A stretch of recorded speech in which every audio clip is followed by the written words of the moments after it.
Porta,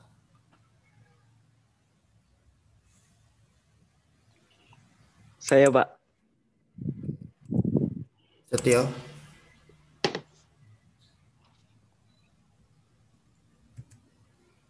Dimas, Hadir, Pak.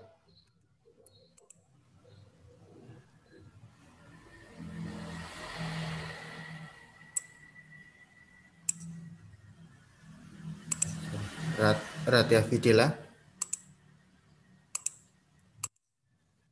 Benediktus Heru,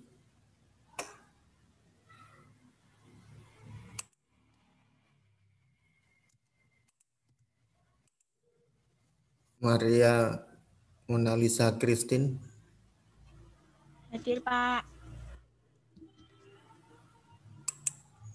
Yovita, Hadir, Pak. Hapsari Indah, Hadir, Pak. Cinta Manurung,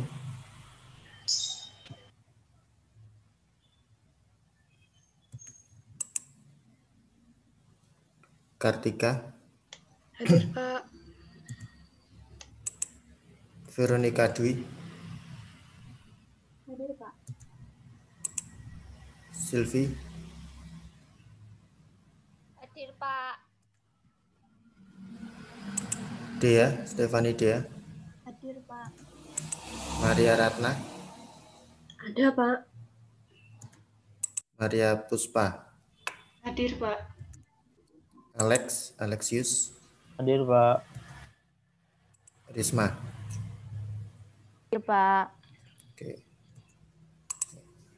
Oke, udah semua ya. Oke, sebelum kita mulai kelas, kita awali dengan doa dulu ya. Brigita Ardelia, bisa tolong pimpin doa? Baik, Pak. Sebelum kita mulai pelatihan SHP pada hari ini, marilah teman-teman kita berdoa. Doa akan saya pimpin secara Katolik, yang lain bisa menyesuaikan. Dalam nama Bapa dan Putra dan Roh Kudus. Amin. Tuhan Yesus, terima kasih atas berkat-Mu pada hari ini, sehingga pada hari ini kami dapat berkumpul di sini untuk mengikuti pelatihan SHP. Berkatilah kami ya Tuhan, semoga pelatihan SHP pada hari ini dapat berjalan dengan lancar. Amin. Salam Maria penuh rahmat, Tuhan sertamu, terpujilah engkau di antara wanita, dan terpujilah buah tubuhmu Yesus. Santa Maria Bunda Allah, doakanlah kami yang berdosa ini, secara waktu kami mati. Amin. Dalam nama Bapa dan Putra dan Roh Kudus. Amin. Baik, terima kasih. Oke, untuk latihan unit 3 kemarin ada kesulitan nggak ya?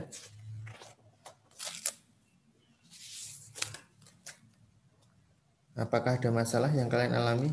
Terutama di exercise 3-3.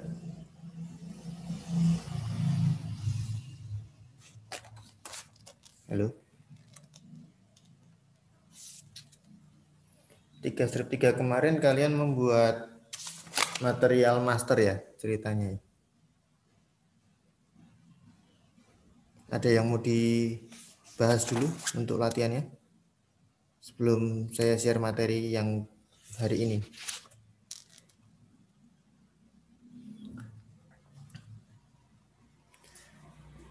Yang pasti nanti latihan yang 3-3 yang kemarin kalian buat itu nanti akan menjadi awalan untuk mengerjakan unit 4. Jadi pastikan kemarin yang 3-3-nya benar, nggak ada yang salah kan gitu. Kemudian seperti yang dulu pernah saya sampaikan, nanti latihan yang di unit 4 hari ini berarti akan nyambung ke unit 5. Oke, kalau nggak ada masalah, saya share materi dulu sebentar.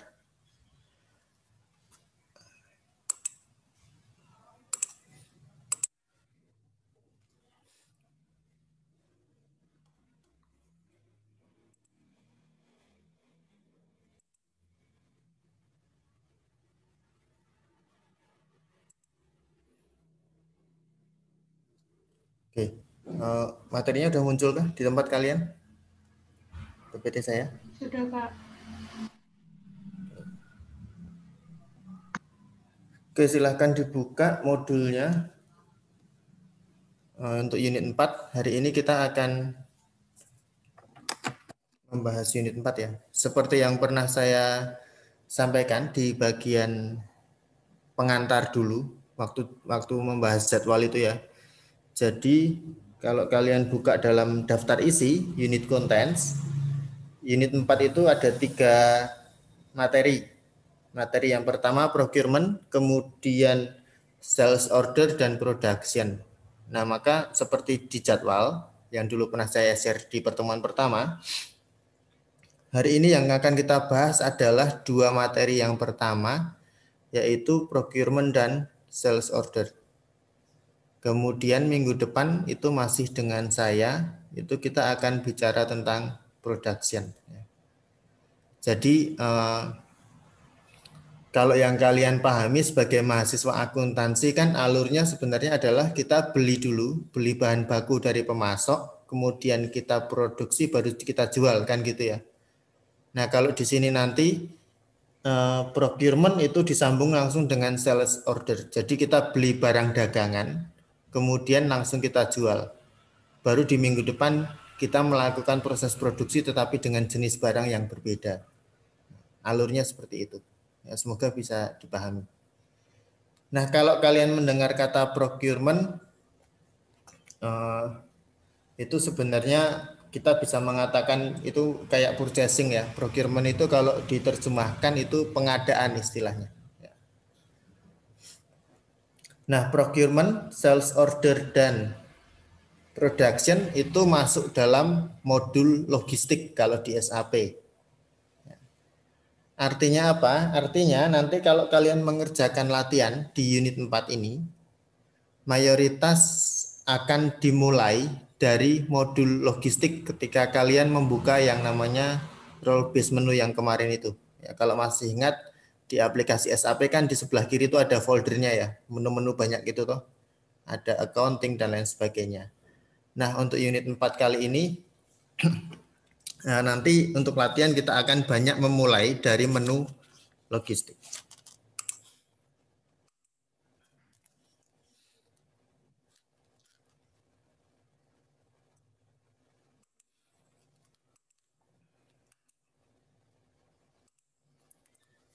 Oke, kalau dari konsepnya ini logistik itu adalah seluruh proses bisnis ya yang melibatkan barang atau jasa tergantung jenis perusahaannya. Intinya logistik itu mulai dari praproduksi, kemudian produksi, kemudian sampai dengan penjualan. Jadi ini seperti yang tadi saya sampaikan. Sebagai mahasiswa akuntansi, saya harap kalian sudah sangat paham nih dengan alur logistik itu. Ya. Jadi saya ulangi lagi dari yang tadi saya sampaikan, alurnya sebenarnya adalah praproduksi, sebelum produksi ya, persiapan bahan baku dan lain sebagainya. Kemudian kalau bahan bakunya kurang berarti kita harus beli dari pemasok kan gitu. Kemudian kalau persiapannya sudah siap, baik dari bahan baku maupun dari mesin-mesinnya, kemudian kita masuk ke proses produksi, ya, mengubah bahan baku menjadi barang jadi. Kemudian nanti kalau proses produksi sudah selesai, berarti barang jadi itu kita jual ke pelanggan. Nah, maka kemarin di latihan 3/3 yang kalian buat itu kan material master. Nah, material master ini nanti yang akan kita gunakan mulai dari latihan 4/1. Jadi ceritanya kemarin kalian bikin database bahan baku barangnya dulu, kemudian nanti kita mulai membeli barang untuk kemudian nanti kita jual. Maka tadi saya mengatakan pastikan latihan 3/3 kalian tidak keliru kan gitu ya. Karena nanti kalau di 3/3-nya keliru bisa muncul masalah di latihan bab berikutnya.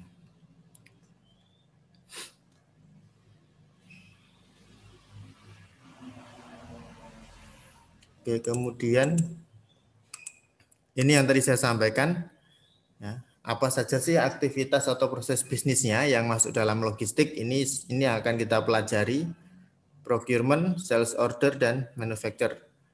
Procurement tadi sebenarnya konsepnya adalah tentang pengadaan barang. Jadi misalnya kalau kita punya perusahaan dagang pakai SAP, berarti ya barang dagangan kita habis, maka kita beli dari pemasok. Kalau kita perusahaan manufaktur, konteks procurement berarti misalnya bahan baku kita habis, padahal harus produksi kan gitu toh. Maka kita harus beli dari pemasok. Itu konsep procurement. Persiapan dan pembelian bahan baku atau barang dagangan, tergantung perusahaannya apa. Nah, kemudian yang kedua, kalau di SAP memang istilahnya sales order management. Ya, meskipun ini sebenarnya mau ngomong tentang sales kan gitu ya, tentang penjualan. Kalau penjualan ya jelas berarti barang dagangan atau barang jadi hasil produksi kita jual ke konsumen. Yang namanya pembelian dan yang namanya penjualan berarti nanti akan melibatkan akuntansi keuangan, kan gitu toh? Ya enggak? Melibatkan akuntansinya di mana? Kalau untuk pembelian atau penjualan kira-kira?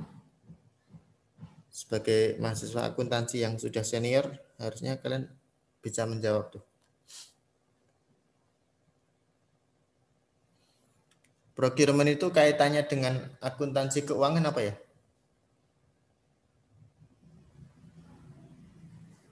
Ada yang mau menjawab?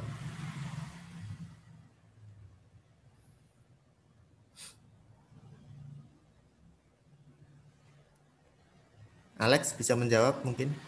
Procurement itu kaitannya dengan akuntansi keuangan gimana? Di bagian purchase, Pak. Terus hubungannya dengan financial accounting? Kan ini kita bicara dua modul nih, modul logistik untuk pembelian, kemudian modul accounting kan gitu ya. Nah, maka hubungannya antara pembelian atau pengadaan dengan akuntansi keuangan itu gimana, Alex?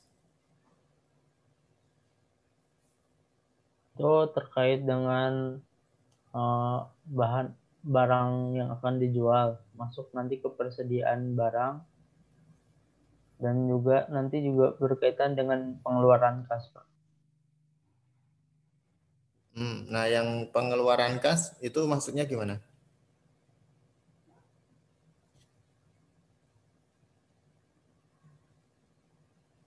Sebenarnya kalau untuk yang pembelian bahan baku ini bisa masuk ke dokumen purchase order sih, Pak. Terus kaitannya dengan tadi yang kamu bilang pengeluaran kas berarti ya? Ya karena kalau misalkan nanti sudah terjadi pembelian maka bisa masuk ke termasuk juga ke cash flow nantinya dan juga ke cash payment, Pak. Jadi itu mempengaruhi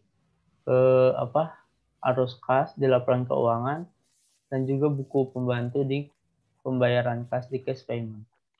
Kalau menurut saya seperti itu, Pak. Jadi kenapa saya katakan ada hubungannya antara procurement dengan financial accounting unit 5? Ya, tadi sebenarnya Alex sudah menyampaikan di jawabannya tadi. Kalau kita beli barang, entah itu beli bahan baku atau beli barang dagangan kan gitu ya. Berarti kan ada kewajiban bagi kita untuk membayar. Ya kan? Nah, maka nanti exercise-nya, latihan yang kalian kerjakan, latihan 41 sampai latihan 43 itu kalian memproses pembeliannya. Kalau memproses pembeliannya berarti kan kita belum ngomong pengeluaran kas nih di unit 4. Kita cuma bicara logistik kan gitu ya. Logistik kan berarti barangnya kan gitu. Nah, kemudian nanti di unit 5 latihan 5 strip 2 itu adalah sambungan dari 41 sampai 43. Nyambungnya gimana? Padahal kan unit 5 itu financial nih. Nyambungnya seperti yang tadi Alex bilang. Kalau kita udah beli barang sudah sampai di tempat kita, maka kita harus membayar. Jadi di SAP ini dipisah konsepnya antara barang dagangan atau bahan baku ya aktivitas logistik dipisah dengan aktivitas financial accounting. Tapi sebenarnya itu satu rangkaian. Jelas ya ini. Maka tadi saya sudah mengatakan di awal, latihan 3-3 nggak boleh salah karena itu material master database bahan bakunya, master datanya. Itu nanti untuk menjalani proses latihan 41 sampai 46. Kemudian latihan bab 4 juga tidak boleh salah karena 41 sampai 43 itu nanti akan nyambung ke 5-2. Ketika kita beli barang, maka kita punya kewajiban membayar. Pembayarannya nanti dicatat di modul financial accounting. Jelas ya itu ya, konsep dasarnya dulu. Itu yang pertama. Nah, kemudian yang kedua juga sama, sales. Kalau kita bicara penjualan, ya, maka di unit 4 nanti yang kita fokuskan adalah barang yang kita jual ke pelanggan. Maka hari ini juga nanti latihan 4-4 sampai dengan 4-6 itu berarti kalian menyiapkan barang yang menyiapkan dan memproses aktivitas penjualan barang sampai dengan invoice kan gitu toh. Kalau kita beli dan kita jual kan aktivitas terkait barangnya kan berakhir di faktur ya. Fakturnya ada kan gitu ya. Faktur ini yang nanti akan jadi dokumen untuk membayar kan gitu. Nah, maka sama seperti yang procurement tadi, untuk yang sales juga seperti itu. Kita siapkan barangnya, kemudian kita jual ke pelanggan sampai ada invoice-nya. Itu berarti 44 sampai 46. Kemudian nanti di unit 5, latihan 5-3, kalau barang itu sudah kita kirim ke pelanggan, dan pelanggan sudah kita kirimin invoice-nya juga, maka mereka punya kewajiban untuk membayar. Nah, maka besok di unit 5, 2 minggu lagi ya, 5-3 itu intinya adalah bagaimana kita mencatat penerimaan pembayaran dari pelanggan. Ya, alurnya seperti itu. Jelas ya ini ya, untuk alurnya dulu.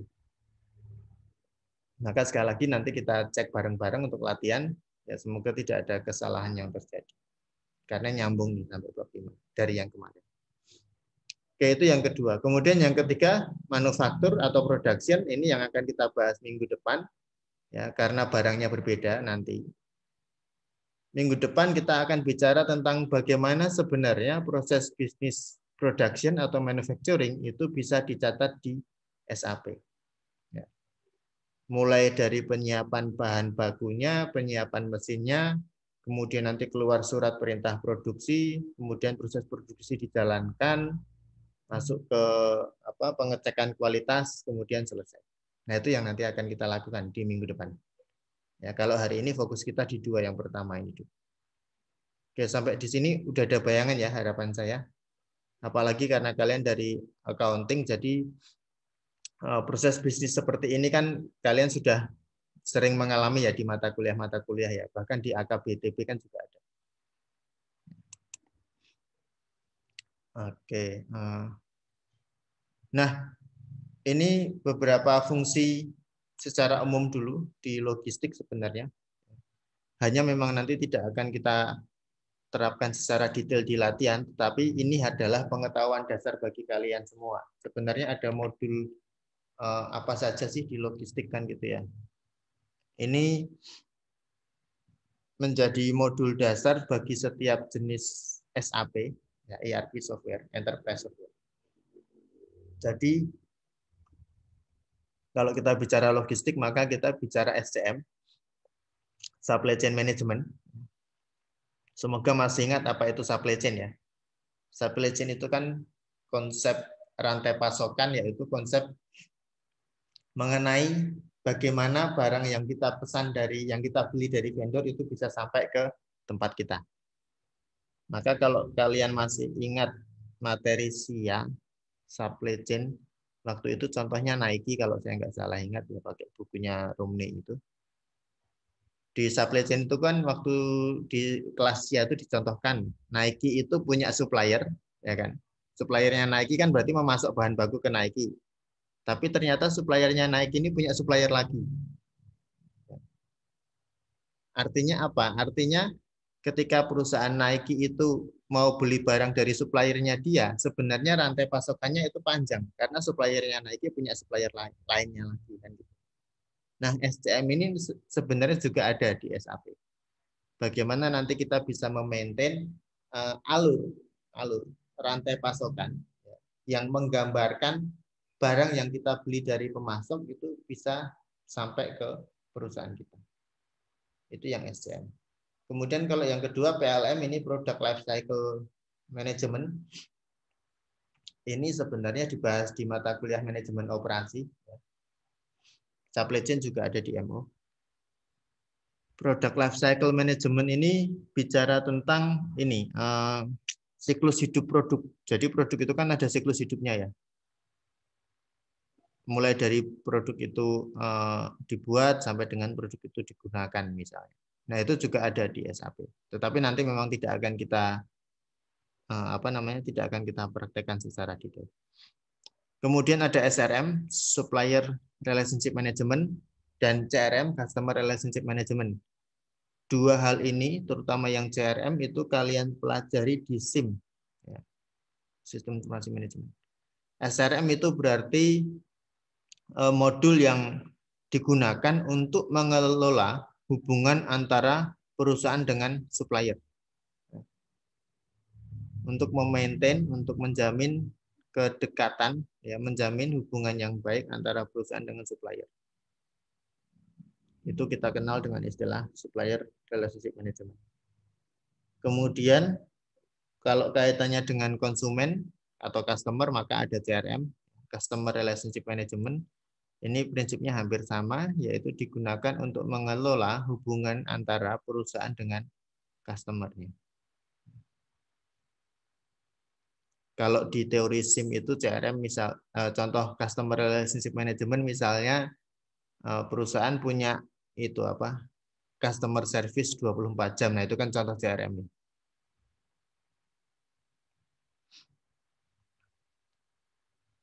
Oke, ini beberapa hal yang ada di logistik sebenarnya. Oke, kita mulai dari procurement modul halaman 4-2. Procurement itu kita langsung ke sini aja. Nah, ini yang penting nih. Procurement itu dibagi menjadi 8 tahap. Jadi kalau di SAP proses bisnis ini bisa dibagi menjadi beberapa aktivitas yang lebih rinci. Maka kalau kita bicara procurement, tahapannya apa saja itu ada di halaman 4-3 atau ada di sini sama sebenarnya. Oke. Jadi kalau kita bicara tentang apa saja sih sebenarnya aktivitas yang terjadi di proses procurement itu dimulai dari sini. Dimulai dari demand determination. Atau kalau di buku tulisannya determination of requirements, sebenarnya sama aja. Demand determination atau determination of requirement itu konteksnya adalah kita menentukan dulu apa yang mau kita beli dari supplier. Misalnya tadi, konteks saya adalah perusahaan dagang, ini perusahaan saya. Ya berarti di tahap yang pertama ini, demand determination itu saya mau menentukan dulu barang dagangan apa yang habis dan yang perlu saya beli ke supplier. Atau kalau konteks saya adalah perusahaan manufaktur, maka demand determination ini berarti ya kita bicara tentang bahan baku apa yang mau saya beli. Maka sebenarnya besok akan kita lihat di proses produksi bahwa sebelum proses produksi itu terjadi, yang pertama kali harus dilakukan adalah mengidentifikasi bahan baku dulu. Apakah bahan bakunya sudah siap untuk proses produksi? Siap di sini dalam artian jumlahnya memenuhi untuk proses produksi. Kalau ternyata sebelum proses produksi, pas kita ngecek bahan baku nih ya, ternyata bahan bakunya jumlahnya tidak memenuhi atau kurang, maka kita harus melakukan procurement dulu. Itu alurnya antara procurement dengan proses produksi. Nah, besok akan kita lihat. Maka kalau di sini kita konteksnya perusahaan dagang dulu nih.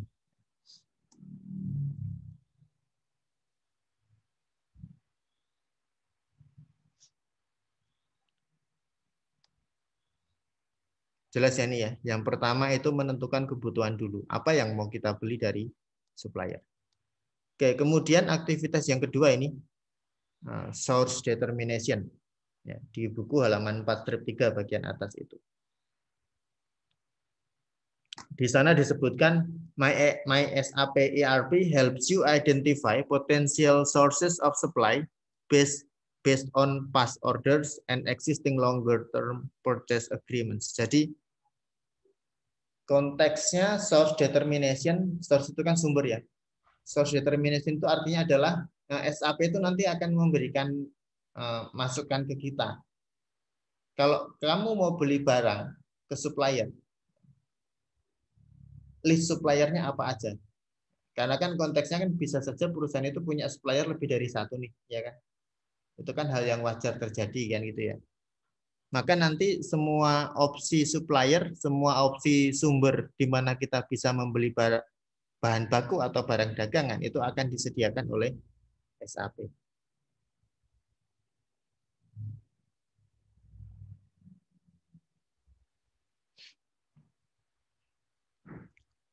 Nah, SAP menyediakan informasi tentang potential sources, tentang supplier yang nanti bisa kita gunakan untuk aktivitas pembelian itu berdasarkan apa? Seperti yang tadi tertulis di modul, berdasarkan past order, berdasarkan order-order sebelumnya. Misalnya, ternyata kalau kita beli printer itu dari sekian banyak toko komputer, kita belinya di ELS misalnya. Nah, itu informasi itu nanti akan ada. Tetapi nanti di latihan kita tidak akan sampai ke sana memang. Berdasarkan past orders atau berdasarkan perjanjian pembelian jangka panjang, existing longer term purchase agreements. Itu maksudnya adalah biasanya perusahaan itu punya perjanjian dengan vendor. Ya. Perusahaan saya punya perjanjian dengan ELS Komputer misalnya bahwa kalau saya mau beli komputer harus di tempat mereka dan perjanjian itu berlaku selama berapa tahun, itu ada yang seperti itu. Dan kalau mau dibuat secara detail itu bisa kita set sebenarnya di SAP mengenai perjanjian tersebut, kemudian mengenai informasi past order dan lain sebagainya. Tetapi intinya di tahap yang kedua ini, di proses yang kedua ini adalah bahwa source determination itu berarti kita akan melakukan identifikasi dulu. Kalau kita mau beli bahan baku atau barang dagangan yang kita butuhkan, kita bisa beli kemana aja. Dengan asumsi suppliernya lebih dari satu. Nah, kemudian dari tahap yang kedua, masuk ke tahap yang ketiga, supplier selection.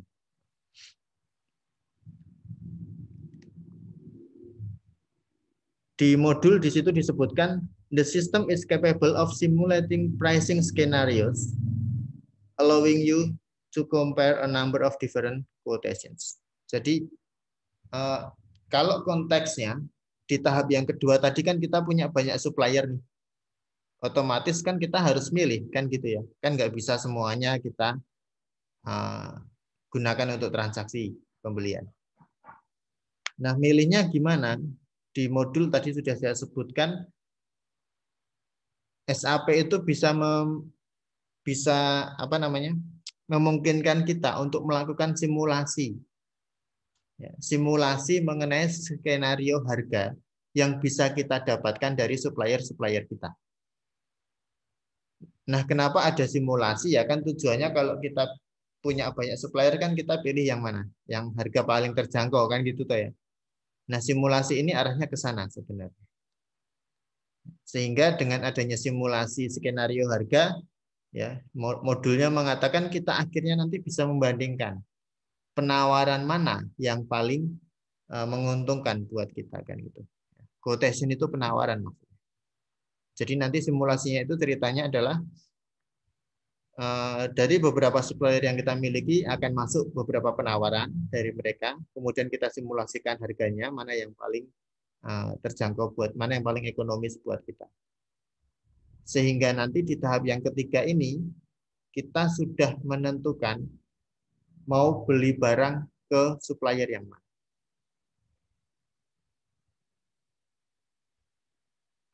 Itu di tahap yang ketiga. Nah, kemudian di modul kalimat terakhir mengenai supplier selection dituliskan di sana, rejection letters can be sent automatically. Jadi kalau kita sudah menentukan satu supplier, misalnya dari simulasi kita memutuskan mau beli dari supplier A, maka nanti supplier B, C, D, dan seterusnya akan langsung dikirimi surat penolakan atas penawaran yang mereka berikan ke kita.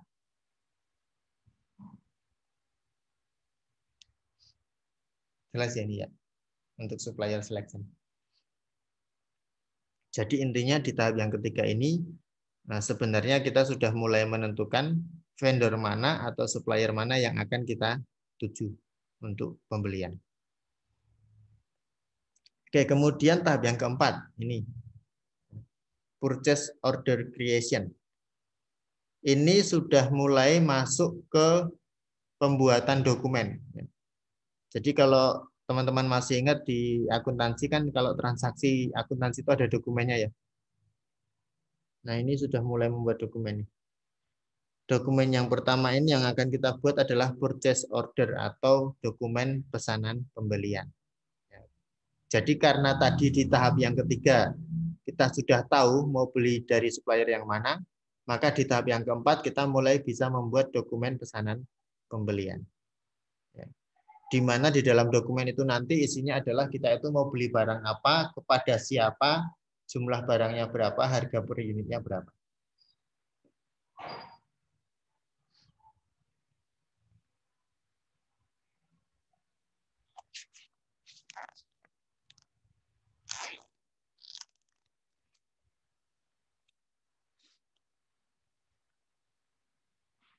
Nah, tahap yang keempat ini nanti praktek yang akan kalian kerjakan pertama kali.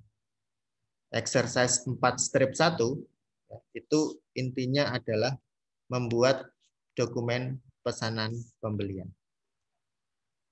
Nah, karena kita sudah masuk ke aktivitas praktek membuat dokumen dari transaksi akuntansi, maka tadi Zela sudah ngechat di grup. Ketika setiap kali kalian bikin dokumen transaksi, maka nanti setiap peserta SAP akan mendapatkan nomor dokumen masing-masing. Nah, nomor dokumen ini silahkan nanti dicatat dan di screenshot ya. Jangan sampai lupa. Kenapa? Karena nomor dokumen ini akan dipakai untuk aktivitas berikut.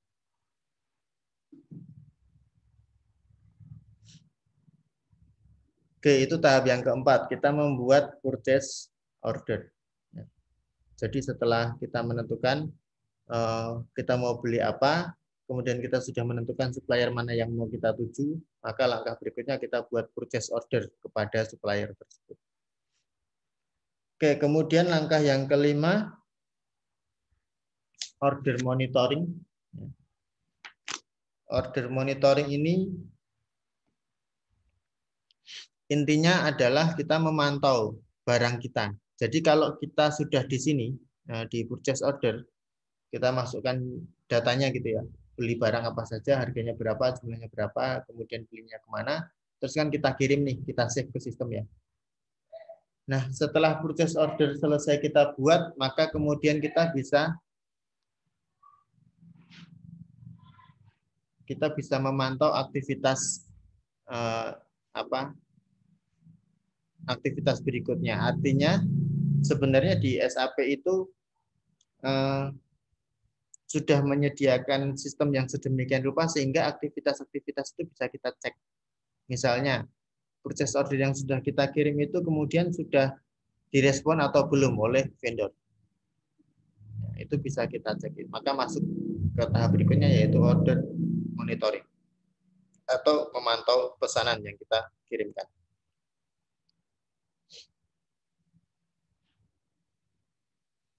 Nah, kemudian dari order monitoring, ini tadi belum saya klik. Ini udah.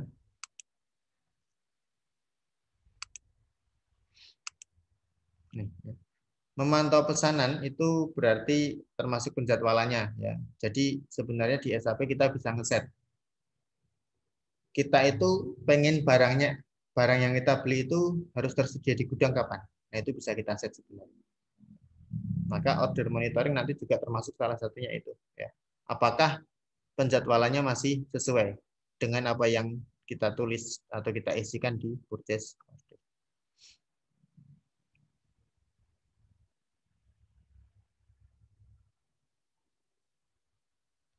Oke, sebelum saya lanjutkan, ini logika dokumen transaksinya. Jadi kalau kita bicara dokumen purchase order yang di tahap keempat ini, maka purchase order itu secara umum akan melibatkan 2 master data. Kalau kemarin di pertemuan sebelumnya dengan Pak Anton kan kalian sudah melihat master data ya. Master data SAP kan ada 3 tuh. Supplier, vendor or customer master data, master record, material master record, dan employee master record. Ya kan? Nah, kalau kita membuat purchase order dokumen, maka ada 2 master data yang terlibat di dalamnya, yaitu yang pertama vendor master, karena kita kan mau kirim ke siapa kan gitu toh. Ya, PO ini ditujukan ke vendor yang mana kan gitu. Berarti nanti kita akan menggunakan fungsi dari vendor master record. Kemudian database yang kedua yang kita pakai adalah material master. Kenapa? Karena kita kan di PO-nya itu harus memasukkan identitas barangnya kan gitu ya. Barang apa yang mau kita beli, jumlahnya berapa. Itu nanti akan melibatkan material master. Material master ini yang kemarin kalian buat di 3-3.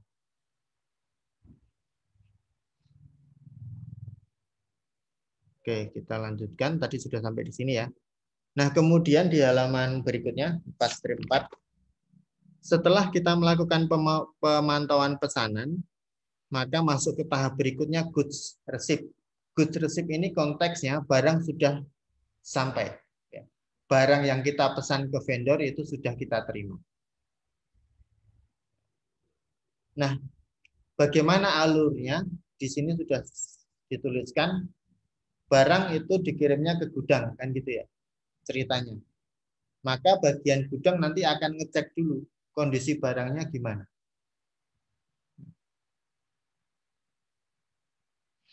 Apakah barang yang kita terima itu jumlahnya dan jenisnya sesuai dengan yang kita pesan.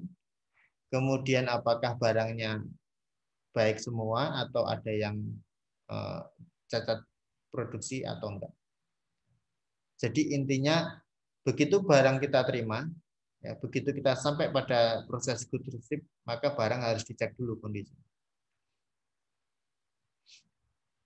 Nah, kalau kalian baca di modul di halaman 4-4 untuk goods receiving itu di sana disebutkan goods receiving personnel can confirm the receipt of goods simply by entering the purchase order number. Ya, atau kita bisa mencatat barang yang kita terima ini dengan cara memasukkan dulu nomor purchase ordernya. Maka tadi saya mengatakan ini kan di sini exercise 4-1 ya. Nah, di sini exercise 4-2. Artinya, nomor dokumen yang nanti kalian dapatkan di sini di purchase order creation itu akan menjadi awalan untuk kita bisa ngecek barang kita sudah datang atau belum. Maka tadi saya mengatakan nomor dokumen jangan sampai lupa. Kenapa? Karena nomor dokumen itu akan berbeda tiap peserta SAP. Jadi kalau kalian lupa nomor dokumen ya jangan nanya ke teman kalian, nomormu berapa? Karena udah beda nomornya gitu ya. Kalau kalian input nomor dokumen teman kalian ya nanti jadinya itu PO-nya teman kalian. Bisa dipahami ya ini ya. Oke. Maka kita nanti bisa melihat apakah barang sudah kita terima atau belum dengan cara masukkan dulu nomor purchase ordernya. Nanti akan kelihatan. Nah, di sini disebutkan kalau barang itu sudah beres ya, sudah dicek kondisi dan lain sebagainya, sudah benarlah barang yang kita terima, sudah sesuai dengan yang kita pesan, maka bagian gudang akan mengeluarkan dokumen yang namanya goods receipt. Itu yang nanti akan kalian buat di latihan yang kedua, goods receipt. Jadi kalau bagian gudang sudah mengeluarkan dokumen yang namanya goods receipt atau penerimaan barang, itu artinya barang sudah resmi kita terima, sudah kita catat adanya penambahan bahan baku atau penambahan barang dagangan. Untuk kemudian barang atau bahan baku itu kita simpan di gudang. Itu tahap yang ke-6. Bisa dipahami ya ini ya. Oke, kemudian tahap yang ke-7. Nah, ini sebenarnya kalian udah ngambil AKBTB ya, accurate ya. Ini alurnya sama sebenarnya. Alurnya adalah kalau kita pesan barang, purchase order, kemudian kan barang kita terima nih beberapa hari kemudian. Nah, ketika barang kita terima, maka kita juga akan menerima invoice. Kita akan menerima faktur dari pemasok. Ya, kita akan menerima tagihan, kan gitu toh. Invoice inilah yang nanti akan menjadi dasar bagi kita untuk melakukan pembayaran. Yang tadi Alex bilang pengeluaran kas. Itu kan nominalnya ada di invoice. Maka di tahap yang ketujuh, begitu barang kita terima, kita juga menerima faktur atau invoice atau tagihan.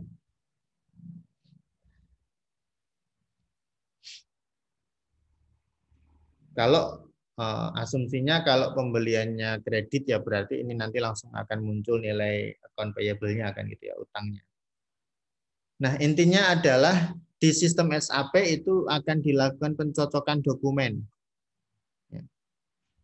Purchase order dan goods receipt ini akan dicocokkan dengan invoice-nya. Nominalnya benar nggak nih yang akan kita bayarkan.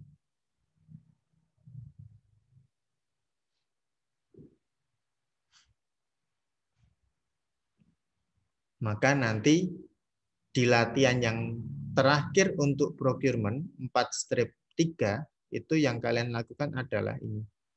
Melakukan verifikasi atas invoice. Dari PO yang sudah dibuat dan goods receipt yang sudah dihasilkan, cocokkan dengan invoice-nya. Benar atau tidak. Maka nanti latihan 41, 42, 43 ini nyambung semua.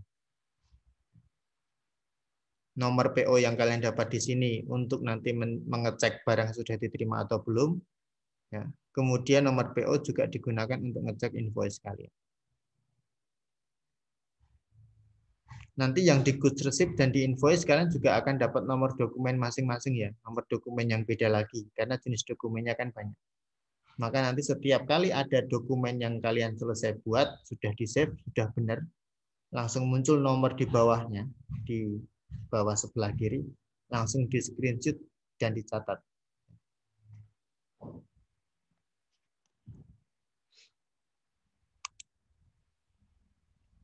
Nah, kemudian tahap yang ke-8 ini pembayaran. Sebenarnya kita bisa mengatakan bahwa untuk proses procurement itu prosesnya berhenti di nomor 7. Ya, jadi kalau kita beli barang itu prosesnya berhenti di nomor 7 untuk logistik. Sampai di invoice verification. Itulah kenapa kalau kalian lihat di modul tahap yang nomor 8 itu kan warna kotaknya beda sendiri tuh. Kenapa? Karena nomor 8 ini nanti sudah kaitannya dengan modul yang lain, yaitu accounting. Ini yang tadi Alex bilang, bahwa kalau kita sudah beli barang ya kita harus bayar, ada pengeluaran kas, kan gitu toh. Nah, aktivitas pembayaran ini, nomor 8 ini nanti akan kita input di modul accounting. Itulah kenapa latihan kalian hari ini untuk procurement hanya berhenti sampai di sini. Kita belum bicara tentang bagaimana kita membayar. Tetapi untuk hari ini procurement kita hanya sampai dengan invoice-nya beres nggak sih? Invoice-nya verified nggak? Invoice-nya benar atau tidak? Sampai di situ aja. Ya, tapi ini nanti nyambung. Ya, ini yang menunjukkan bahwa logistik dengan financial accounting itu nyambung tuh ya di sini. Ya, bahwa ini sebenarnya satu rangkaian.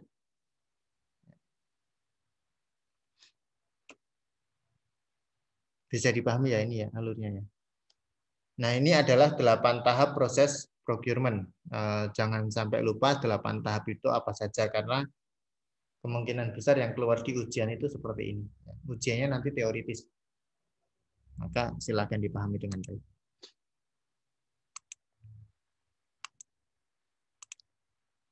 Oke, itu 8 tahap proses procurement. kalian nggak usah khawatir, nanti yang di sales, yang di penjualan juga ada 8 tahap sendiri, kemudian di production juga ada 8 tahap sendiri, ya, dan 8 tahapnya beda-beda, jadi jangan terbalik-balik. Oke, kemudian ini ada di halaman 4-7.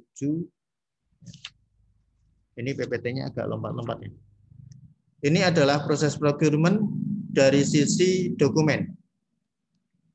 Artinya apa?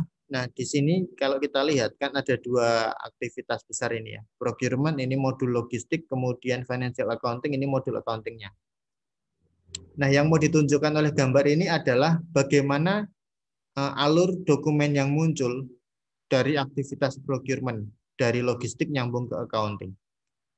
Nah, ini juga harusnya kalian sudah paham nih ya, di luar kepala nih, karena mahasiswa akuntansi kan bicaranya tentang dokumen akuntansi seperti ini. Oke, intinya gini. Tadi kan kita sudah tahu bahwa kita akan mendapatkan invoice nih, ya kan? Faktur. Di sini kan kita lakukan verifikasi tuh. Kita cek jumlah tagihannya benar nggak. Kemudian kita posting, kita save.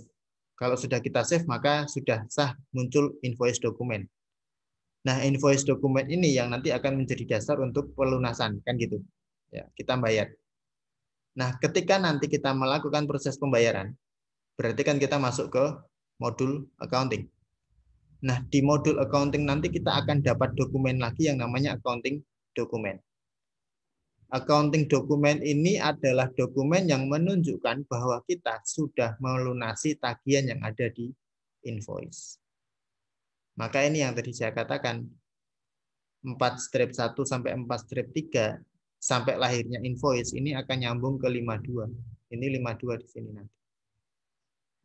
Nah, kalau kita sudah membayar, maka kemudian kita bisa menjurnalkan, kan gitu ya. Ya, kalau by sistem seperti SAP software ini kan jurnalnya otomatis gitu ya.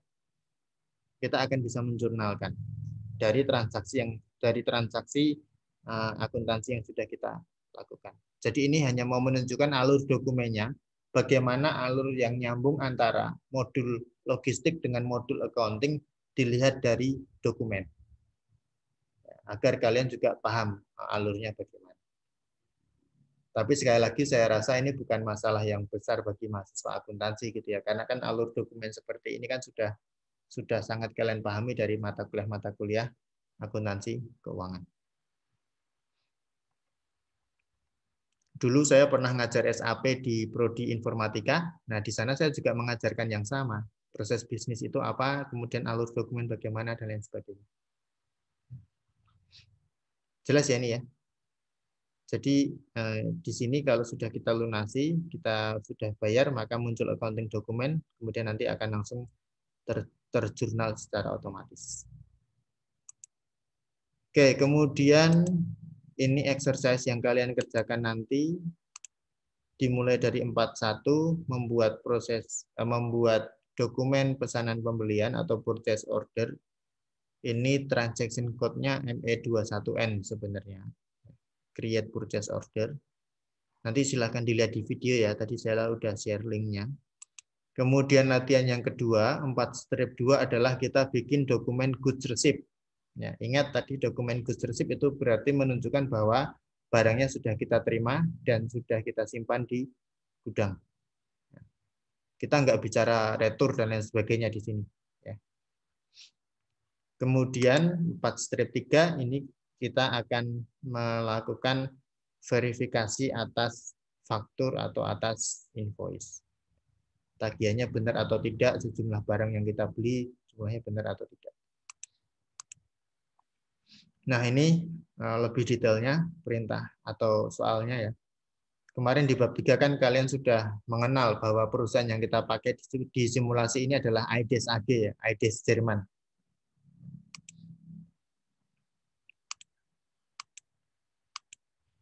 Nah, ceritanya perusahaan akan membeli barang dari vendornya namanya Baltus ya.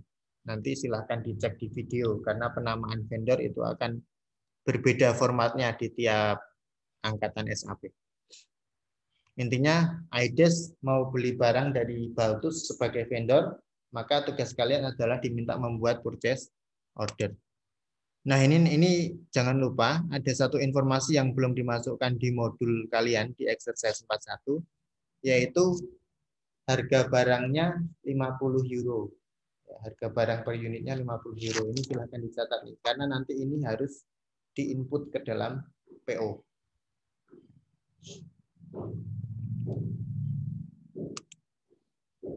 Nah, kemudian di sini diingatkan lagi seperti yang tadi saya sampaikan dan sudah disampaikan Jela juga di grup. Jangan lupa catat nomor PO yang dihasilkan sistem. Karena ini akan menjadi penting bagi kalian.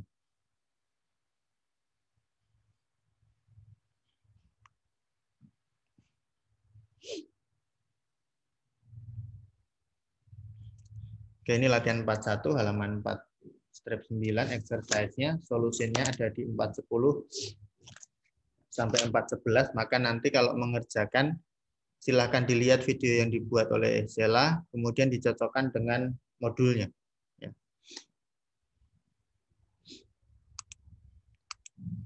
Oke, kemudian latihan 4 strip 2 halaman 412, create a goods receipt by referencing a purchase order. Di sini kalian nanti akan membuat dokumen penerimaan barang, asumsinya barang yang kita pesan sudah sampai, ya sudah siap kita simpan di gudang. Nah, di modul itu judulnya adalah membuat dokumen penerimaan barang dengan mengacu pada purchase order. Artinya apa? Artinya di latihan 42 ini kita bisa memproses pembuatan goods receipt dengan cara memasukkan nomor PO-nya. Ya, referencing purchase order itu maksudnya gitu. Artinya, untuk tahu barang yang kita terima itu sesuai atau tidak dengan yang kita pesan, ya berarti kita harus masukkan dulu nomor purchase order yang kita dapatkan di latihan sebelumnya. Sehingga nanti akan terlihat barang yang kita terima jumlahnya cocok atau tidak dengan yang kita pesan. Ini logikanya sama seperti accurate ya, AKBTP kan juga gitu. Ketika kita menerima barang, kan kita harus cocokkan dengan purchase order. Cara mencocokkan dengan purchase order ya adalah ya kita masukkan aja nomor dokumen PO-nya berapa. Berdasarkan nomor PO yang sudah dibuat. Maka sekali lagi di latihan 42 nanti jangan lupa nomor PO yang kalian dapatkan di latihan 41. Jelas ya ini ya alurnya ya. Kemudian latihan yang ketiga halaman 4 strip 15. Post an invoice using logistic invoice verification. Di sini nanti yang kalian kerjakan seperti yang tadi saya sampaikan, kalian akan melakukan verifikasi invoice, verifikasi faktur, kemudian fakturnya nanti kita post, kita simpan ke dalam sistem. Kalau fakturnya sudah kita simpan ke dalam sistem, maka nanti di unit 5 tugas kita adalah kita melunasi faktur tersebut. Masukkan tagihan berdasarkan PO. Ini yang tadi saya bilang. PO itu dipakai untuk bikin goods receipt, kemudian PO juga kita pakai untuk verifikasi invoice. Jelas ya ini ya? Sampai di sini apakah ada yang mau ditanyakan dulu untuk procurement-nya? Bisa dipahami ya? Oke. Oke, kalau bisa dipahami sebelum latihan saya mau masuk ke materi lagi dulu. Ini materi yang kedua tentang penjualan halaman 4 strip 23. Oke, jadi alurnya sudah saya sampaikan di awal. Kita beli barang dari vendor, barang datang, kemudian barang itu nanti kita jual ke konsumen. Maka ini abaikan aja. Langsung ke sini aja.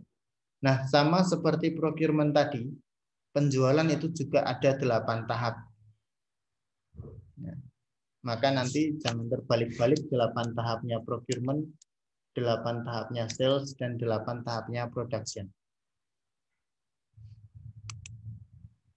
Oke, tahap penjualan itu dimulai dari sini, sales order. Halaman 4 strip 23 dan detailnya ada di halaman 424 bagian bawah. Sales order itu mengawali aktivitas penjualan. Kenapa? Karena di sini kita akan membuat dokumen yang namanya pesanan penjualan. Nah, dokumen sales order ini nanti kita buat berdasarkan pesanan dari pelanggan. Jadi pelanggan itu nanti akan bikin purchase ordernya mereka. Dari purchase ordernya mereka, kita buat sales order. Jadi nanti jangan terbalik antara purchase order yang kita buat di procurement tadi dengan purchase ordernya konsumen di sales. Itu nggak ada hubungannya. Tetapi tetap ditanyakan nanti ketika kalian mengerjakan sales ini, ditanya juga PO-nya konsumen berapa. Nah, itu berbeda dengan PO yang kita buat tadi. Jangan dijadikan satu ya pemahamannya ya. Oke, di sini nanti kita akan membuat dokumen pesanan penjualan, isinya barangnya kita jual ke siapa, konsumennya namanya siapa, kemudian apa yang kita jual, jumlahnya berapa, dan harganya berapa, nanti ada di sini semua.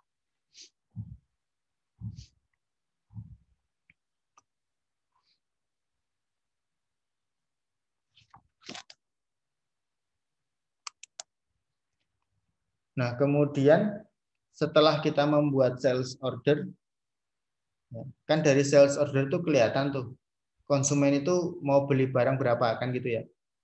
Maka langkah yang kedua adalah kita melakukan availability check. Availability check itu memeriksa ketersediaan barang. Apakah barang yang ada di gudang kita itu jumlahnya memenuhi untuk kebutuhan dari si konsumen ini. Pak, kalau jumlahnya nggak cukup gimana? Ya kalau jumlahnya nggak cukup berarti kita lakukan procurement dulu kan gitu. Itu kalau perusahaan dagang. Atau kalau perusahaan manufaktur, kalau ternyata jumlah barangnya nggak cukup, ya kita lakukan proses produksi dulu kan gitu. Maka langkah yang kedua ini perlu untuk dilakukan.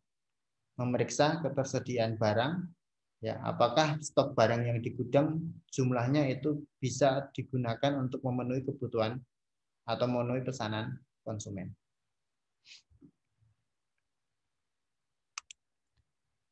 Nah, kemudian kalau kita sudah ngecek ketersediaan barang di gudang, maka masuk ke langkah yang ketiga, outbound delivery. Outbound delivery ini ceritanya atau konteksnya adalah kita membuat penjadwalan pengiriman. Barangnya sudah ada, mau kita kirim kapan. Karena konsepnya sama seperti tadi, konsumen itu bisa ngeset juga, mereka butuh barangnya kapan kan gitu ya. Nah, itu yang harus kita penuhi. Jadi kita menjadwalkan pengiriman di nomor 3 ini.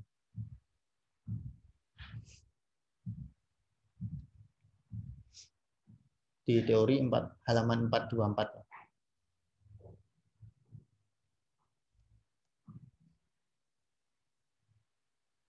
Oke, kemudian nomor 4, select transportation and packaging. Ini kita akan di sini kita akan menentukan barang yang mau kita kirim ke konsumen itu nanti akan kita kirim pakai transportasi apa kan gitu ya. Kan kalau kita ngirim barang kan opsinya bisa banyak tuh, bisa pakai kargo pesawat, bisa pakai kapal atau bisa pakai apapun. Nah, di sini berarti kita menentukan jenis transportasi apa yang akan kita gunakan untuk melakukan proses pengiriman. Kemudian ada kata packaging di situ. Konteksnya adalah apakah barang yang kita kirim itu nanti perlu pengemasan secara khusus. Nah, itu perlu disiapkan juga. Kan ada beberapa barang yang harus dikemas secara berbeda dari barang-barang yang lain. Nah, itu nanti harus dicek. Kemudian, kalau kita sudah menjadwalkan di langkah yang ketiga, sudah milih transportasinya apa, maka nomor 5, picking. Picking ini ceritanya kita mengeluarkan barang dari gudang untuk nanti dikemas, di package, kemudian dikirim. Pengeluaran barang dari gudang ini ya konteksnya misalnya apakah kalian menggunakan model Vivo misalnya gitu ya, first in first out. Barang yang masuk pertama, yang kita beli pertama itu nanti akan keluar, kita jual kan gitu. Nah, itu masuk di sini sebenarnya. Ya, menentukan barang mana yang akan kita kirim, yang akan kita keluarkan dari gudang yang kita miliki.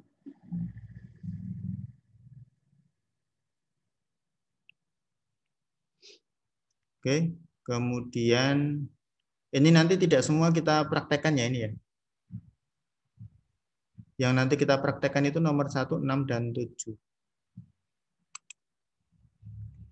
Oke, kemudian langkah yang ke-6, goods issue. Ini kalau di aktivitas procurement tadi kan ada goods receipt ya. Goods receipt itu berarti kan barang kita terima. Nah, di penjualan ada yang namanya goods issue, berarti barang kita keluarkan dari gudang. Plus di situ sudah termasuk delivery-nya, pengiriman ke konsumen.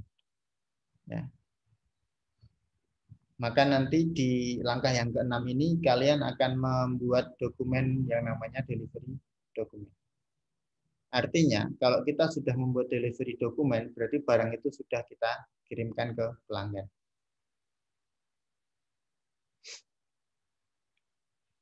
Nah, ini materinya yang secara detail ada di halaman 425 untuk delivery.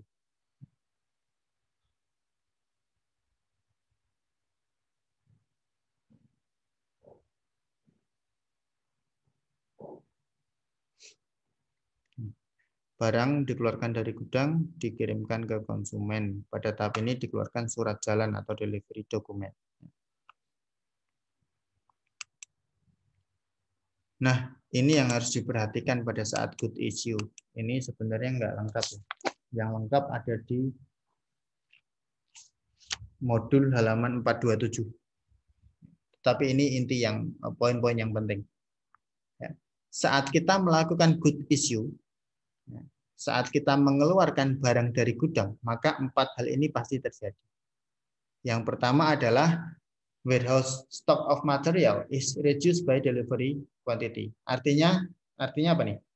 Artinya adalah kalau kita mengeluarkan barang dari gudang, maka yang terjadi adalah jumlah persediaan di gudang itu berkurang. Itu jelas, ya kan? Berkurang sebesar berapa? Sebesar jumlah yang kita keluarkan tadi. Misalnya di gudang saya punya 100 unit barang, kemudian ada pesanan dari konsumen sebanyak 40 unit ya, berarti begitu kita sampai tahap goods issue, ya 40 unit kita keluarkan dari gudang, maka jumlah barang di gudang kan sudah berkurang sebesar 40 unit. Kemudian yang kedua, value changes are posted to the balance sheet account in inventory accounting. Ini jelas, kalian sudah paham lah. Kalau kita mengeluarkan barang dari gudang, ya berarti kan ada nilai persediaan yang keluar nih, ya kan? Nah, maka nanti nilai sediaan di balance sheet di neraca kan juga akan terposting di situ, berapa nilai persediaan yang dikeluarkan. Ini kalian tentu sudah paham lah ya.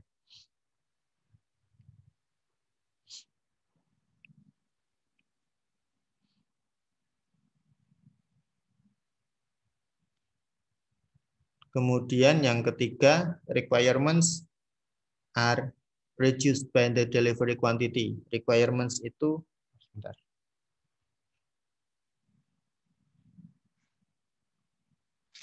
Requirements itu gini ceritanya. Kalau kita membuat sales order tadi kan ada jumlah berapa barang yang diminta konsumen kan gitu ya. Nah itu requirement-nya mereka. Artinya, misalnya gini.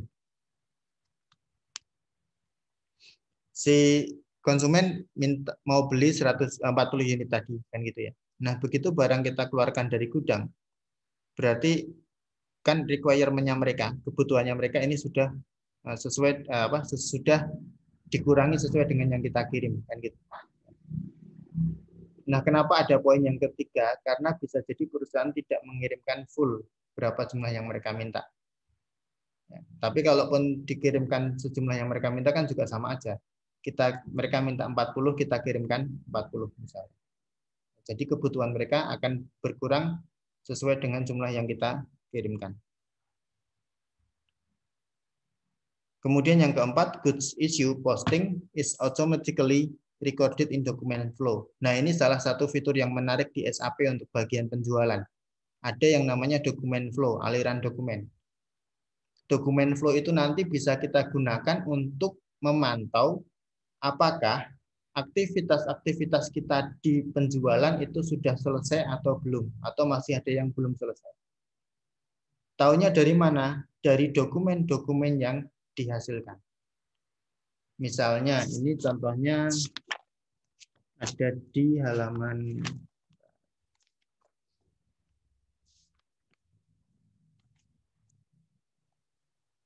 contohnya nanti kalian kerjakan di latihan yang terakhir 4/6 itu ya.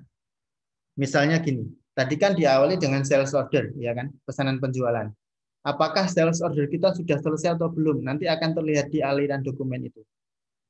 Ya.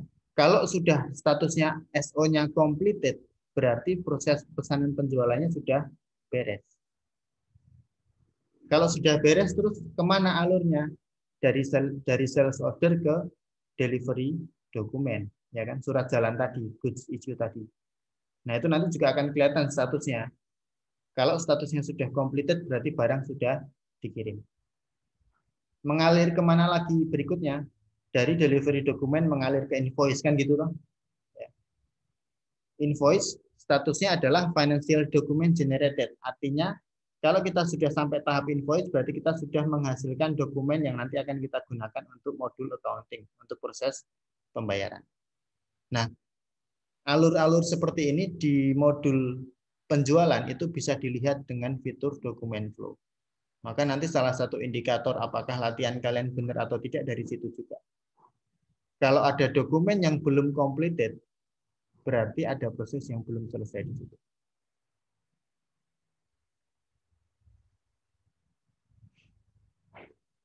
Jelas ya itu ya. Oke, itu tadi goods issue. Nah, kemudian tahap yang berikutnya tahap ke-7, billing atau pembuatan tagihan ke konsumen. Ya. Billing ini kalau di procurement tadi invoice verification, sama sebenarnya konsepnya. Ya. Barang sudah kita kirim ke pelanggan, maka kita beri mereka faktur. Ini loh tagihannya, kan gitu toh ceritanya. Nah, tagihannya dibuat dari apa? Dibuat berdasarkan sales order di sini dan delivery dokumen di sini.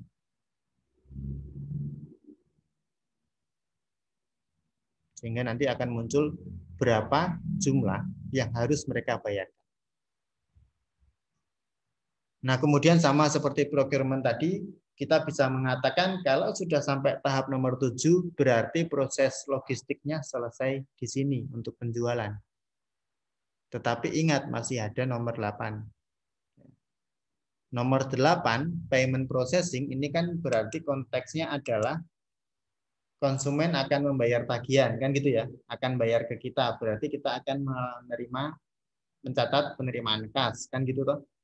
Nah, nomor 8, proses pembayaran dari konsumen itu nanti akan kita lakukan di unit 5, karena itu bagian dari modul financial accounting. Di unit 5 nanti, untuk ini, ada di latihan 5/3. Bagaimana kita mencatat pelunasan dari pelanggan, kita masukkan dalam SAP. Dan itu nyambung juga, maka 44 sampai 46 nyambungnya ke 53. Kalau 41 sampai 44 nyambungnya ke 52. Nah, ini alurnya. Ya. Ini adalah 8 tahap proses penjualan.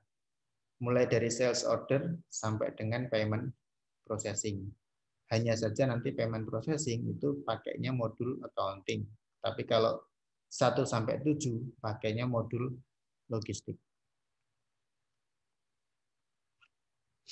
Jelas ya ini ya. Semoga ada gambaran gitu ya. Oke. Nah, ini sama nih seperti tadi logika alur dokumennya. Kalau di sales order ya berarti dari delivery nanti jadi invoice, dari invoice jadi accounting, ini sama seperti procurement tadi. Ya. Oke, nah kemudian tidak semua perusahaan menjalankan semua tahap-tahap yang krusial, yang penting itu ada di nomor 1, 3, 6, 7, 8. 2, 4, dan 5 ini bisa disesuaikan. Kalau perusahaan tidak perlu availability check ya nggak masalah. Kalau pemilihan transportasi ini tidak dilakukan juga sebenarnya nggak masalah kan gitu ya. Karena yang penting ini 1, 3, 6, 7, 8. Tetapi memang tidak ada salahnya kalau semua itu dilaksanakan. Ya, jadi ini hanya sebatas informasi aja.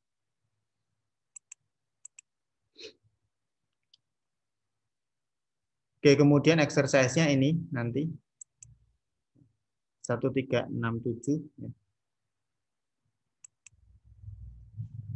Nah, ini dokumen flow yang tadi saya sampaikan. aliran dokumen ini bisa kita pantau dari sistem. Ya, apakah sales ordernya sudah kelar atau belum? Kalau sudah completed masuk ke delivery, berarti barang dikirim. Kalau barang sudah benar dikirim, prosesnya sudah beres, kita input ke sistem, kita save sudah benar, completed juga nih delivery-nya, maka nanti akan menghasilkan invoice. Invoice itu faktur, maka nanti statusnya adalah financial document generated. Statusnya itu yang benar. Artinya dengan adanya invoice berarti kita sudah mendapatkan dokumen financial accounting kan gitu ya. Kemudian nanti di logistik, accounting dokumen ini udah muncul duluan sebenarnya, tapi statusnya not clear. Jadi khusus accounting dokumen di logistik, kalau kalian dapat status not clear itu benar. Kenapa? Kan belum dibayar. Nih, accounting dokumen itu nanti not clear statusnya di sini. Kapan dia berubah jadi clear? Accounting dokumen statusnya akan berubah jadi clear atau completed itu kalau sudah dibayar. Lah kapan bayarnya? Besok di bab 5. Jadi besok di bab 5 bagian ini kalian cek lagi. Ketika proses pembayaran sudah dilakukan, statusnya dia accounting dokumen berubah atau tidak? Harusnya berubah dari not clear jadi clear. Ya, sudah dibayar soalnya. Tetapi nanti untuk di unit 4 ini nanti akan statusnya not clear dulu. Jadi kalau nanti muncul not clear jangan panik gitu ya. Lupa ini kok nggak beres. Ya karena emang belum dibayarkan gitu tuh. Khusus accounting dokumen. Jelas ya ini ya. Nah ini bisa kita pantau lewat sistem. Ini salah satu keuntungannya menggunakan ERP. Ya, kita bisa memantau aliran dokumen yang menunjukkan proses bisnis dari setiap aliran dokumen. Oke, itu materinya. Kemudian ini latihan yang akan kalian kerjakan. Create sales order for a goods. Itu exercise 4-4. Ya, latihan 4-4. Membuat pesanan penjualan. Ya. Nih, konsumennya namanya Rohrer. Nanti silahkan dicek di videonya Sela. Format nama konsumennya apa. Tapi yang pasti namanya ini. Jadi kita punya vendor namanya Baltus. Kita punya customer namanya Rohrer. Perusahaan kita sendiri namanya Aides kan gitu. Jangan terbalik-balik. Oke, tugas kita di latihan 4-4 adalah membuat dokumen pesanan penjualan. Sama seperti tadi, setiap dokumen nanti ada nomor dokumennya, maka silahkan di screenshot dan dicatat. Kemudian latihan berikutnya outbound delivery proses nomor 3 dan nomor 6 yaitu jadi 1. Exercise 45. Jadi ceritanya setelah kalian terima pesanan, ya, kemudian kita cek di gudang ternyata barangnya ada. Maka dari sales order kita buatkan penjadwalan pengiriman. Outbound delivery tadi. Sekaligus kita akan membuat goods issue dokumen. Ya. Ingat tadi secara teori goods issue itu berarti barang kita keluarkan dari gudang.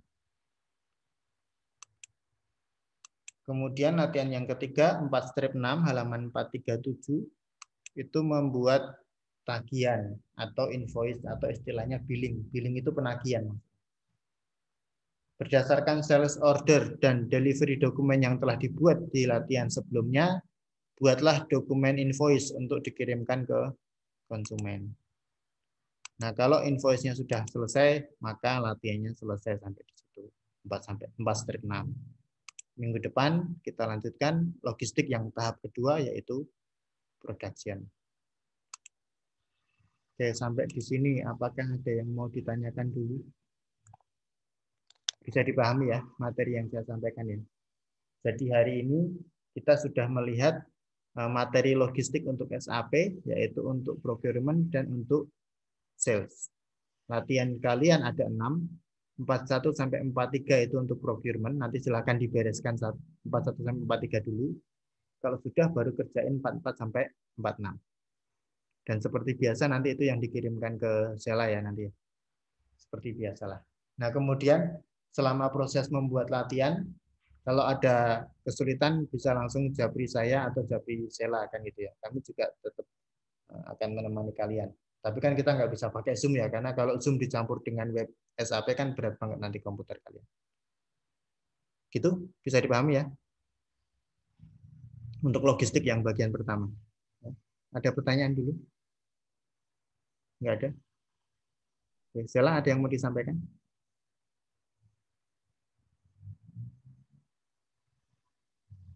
Oke, teknisnya seperti biasa ya, nanti kalian kerjakan. Sela udah kirim videonya tadi, nanti silahkan dibuka.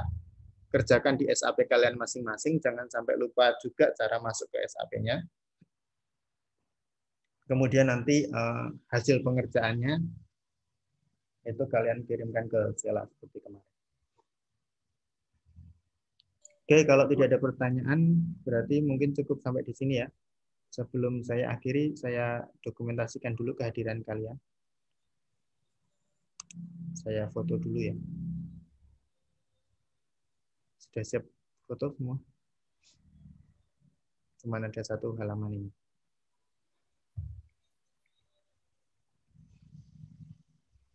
Oke, siap. 1, 2, 3.